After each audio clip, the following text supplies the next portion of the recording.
Britain में राष्ट्रवाद का विकास शेष यूरोप से अलग क्यों था?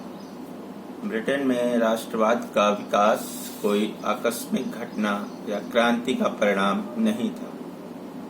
1668 की इंग्लैंड की रक्तहीन क्रांति के द्वारा वहां की संसद ने वहां के राजा के शक्ति पावर को अपने हाथ में स्थानांतरित कर लिया।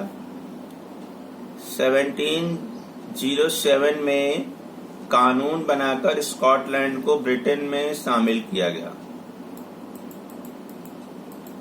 1801 में बलपूर्वक आयरलैंड को ब्रिटेन में शामिल किया गया। एक लंबे संघर्ष के बाद 18वीं शताब्दी तक ब्रिटेन एक राष्ट्र के रूप में नहीं था, वह 4 नृजातीय समूहों में बटा था।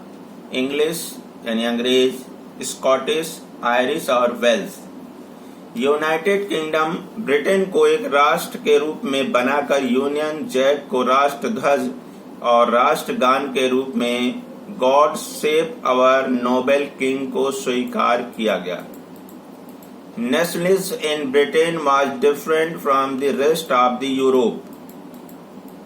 Britain's emergence of nationalism was not sudden upheaval or revolution. 1668, through bloodless revolution, the English Parliament seized power from monarchy.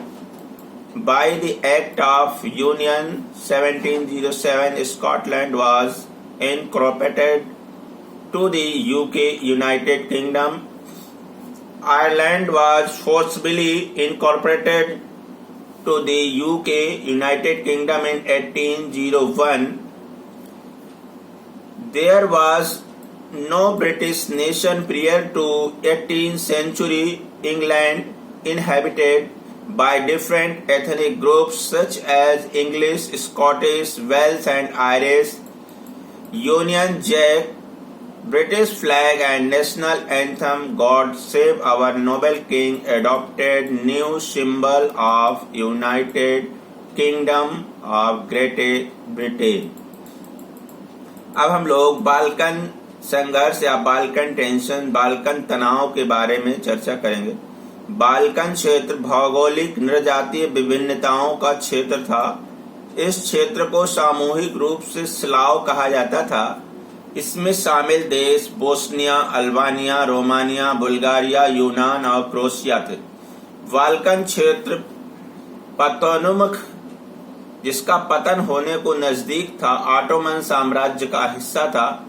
यह ऑटोमन साम्राज्य खलीफा की खिलाफत के अंतर्गत काम करता था। साम्राज्यवादी ताकतों रूस, फ्रांस, ब्रिटेन के हस्तक्षेप और राष्ट्रीय विकास की भावना ने बाल्कन क्षेत्र में संघर्ष की शुरुआत कर दी। इस प्रकार बाल्कन क्षेत्र में युद्ध की गतिविधियां शुरू होने लगी। Balkan